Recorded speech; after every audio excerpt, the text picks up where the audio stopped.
Item 1, the residential land availability, which you've also had through the district plan stuff. Pauline?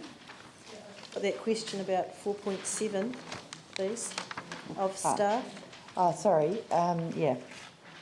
I'm wondering how that problem was resolved or overcome with the proposed road access. Anybody know the answer? This might be you, Mike, is it? About the Broomfield Common, page 42. Page 42, paragraph 4.7. It was the Masham Greenfield area. It related to the hearings that Pauline and Tim did about the Broomfield Common, and they were just wondering how it had been resolved. Sorry, I can't give an answer on that just at this point. I'm not quite sure that it has been resolved yet. I mean, there is I gather a further scheme has been submitted by Noble as a result of that. No, I think that's the other end. It's the other end. Anyway, yeah, this is Enterprise down the other end. Oh, that's Enterprise. Yeah. Yep. Okay, yeah. But they're connected because there's a connection between. Yeah, it just says in the report here that the constraint has been overcome, and Pauline's question is, how has it been overcome? Sorry, I arrived late. Our resource consents team has issued consent for the remaining 130, which was otherwise subject to a rule requiring that there was alternative access. That alternative access hasn't formally been established yet, I understand, but there's an indication that there will be alternative access available by the time those sections are given title. So they've been given resource consent anyway? That's right, but as I understand it, it's subject to there being an alternative access in place before the Section 224 certificate's issued, which is when titles can be then formally issued. Okay. It seems to me that there was, and I could be wrong, but there was only the two options, either the road disagreement be solved, the connection, or a road put through Broomfield Common. Is that still the same two roading solutions? So at the moment, the Enterprise Homes land is accessed off Kintyre Drive and Masham Road. The alternative access, there were two options, you're right. One was through the reserve, another was through the Noble subdivision, but the likely outcome is that there'll be access through the Noble subdivision to the main spine road that runs through that block. Is that alternate resource consent progressing for the Noble subdivision that was coming back to us with a whole range of different applications that everybody had agreed upon? In terms of Noble, I can't comment on the current status of their consents. Right. Okay. I'm sorry. That goes back to the comment that I said that there is a revised plan that has come back for Noble. Good. Okay. But, right. Yeah, but ultimately the connection is not the connection. The connections are there in the scheme plan. They have to then be given physical effect to. Okay. That requires a relationship between Noble and Enterprise to be resolved. Okay. We cannot force that outcome. Okay. Thank you, Tim. Yeah, because the original plan was that the Enterprise Homes alternative access was through the Noble subdivision to the back of Broomfield, etc. So, I mean, we've spent quite a bit of time looking at the access point through the Broomfield Common, and both times that it has come up, it has definitely been viewed with reserve. So the next time it comes up, hopefully it will be going through the Broomfield, it will be going through the Noble subdivision as originally planned. If it's not, then I'd certainly want to be knowing about that prior to any discussion or anything concrete. My understanding is that it is to go through and join the spine road that runs through the Noble subdivision. And that provides the alternative access rather than go through Broomfield Common. Which was the original plan in the first place. That's right. Thank you.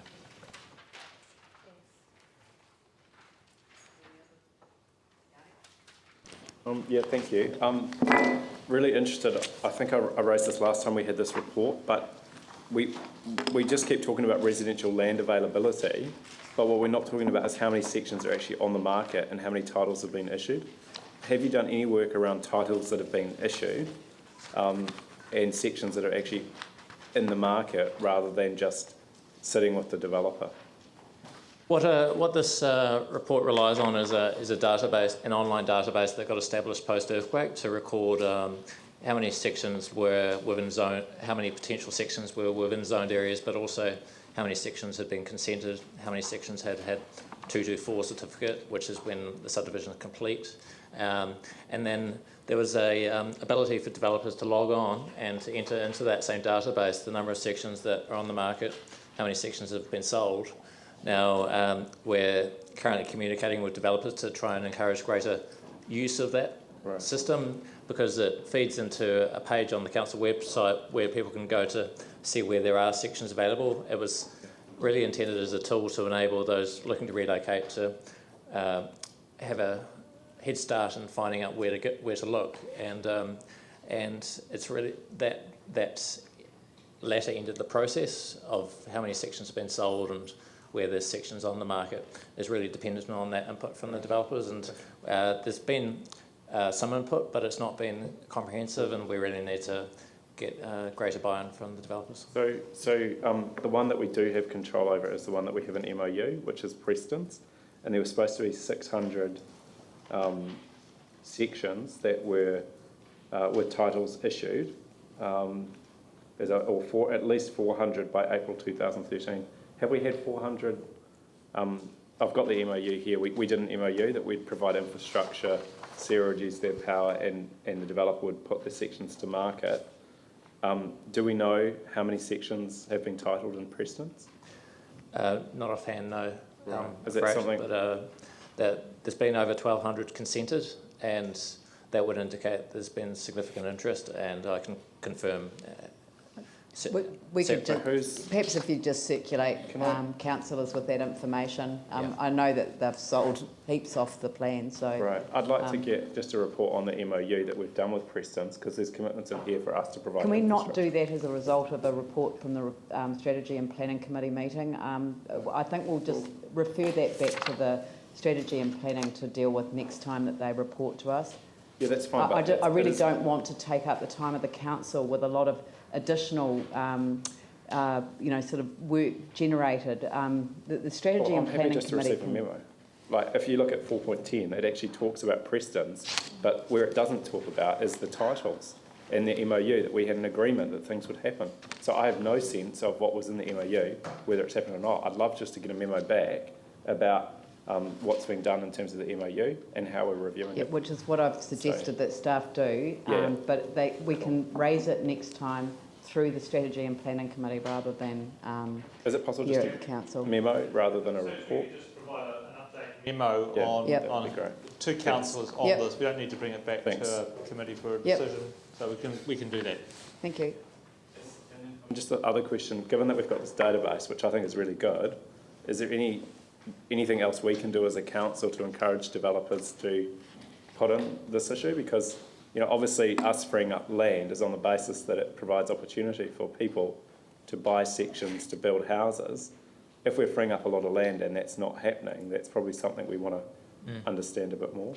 I think one area in which we can encourage, if there's a large number of views of this webpage and a lot of people are going on to look at where sections are available, then there's potential for greater buy-in from developers. So it's really trying to ensure that it's for the general public, they're aware of this information. And in the past we have had media releases, and it's certainly in a accessible location on the webpage. It's really just ensuring awareness of it that can result in greater demand, greater interest from developers to update it. But then some of the developers may be unwilling to share information that they perceive as compromises their position. Thank you, Paul. Just a quick one. I would have thought it'd been really easy to map from the building control group. They'd actually understand what consent's coming through. We get a bit of that data anyway coming through the strategy and planning. So it's just a matter of mapping it, knowing where it is, where the section's coming online, and that will give you a pretty clear understanding of where we're at. I think Mike... What the information we hold tells us what consents have been granted and what subdivisions have been approved. That doesn't necessarily bear a lot of relationship to the timing of when developers choose to release them to the marketplace. And but it would give us an understanding, though, like if there's, say, 4,000 sections available in Preston's, we've actually consented 300 or 400 or 1,000 or whatever, would know how many have actually gone through that, I would have thought. Well, we'll know, well, yes, but if you, I mean, I think if we then need to go and track individual building consents, which actually don't necessarily tell us the buildings will be actually built, that's a separate process again. That's quite an additional piece of work for us to do that, because at the moment, as I said, in terms of land supply, our knowledge is limited to, we've got the land zoned, we can tell you when subdivisions are consented, but when individual buildings are, we don't track that. When titles are issued, we don't capture that information. Only in a gross way we do, but not as individual titles may be consented. That's something that LINZ does. It's a measure. I'd like to put the resolution, if that's all right. So we've had it moved and seconded that the report be received. I'll put that motion. All those in favour say aye. Those opposed say no. That's carried.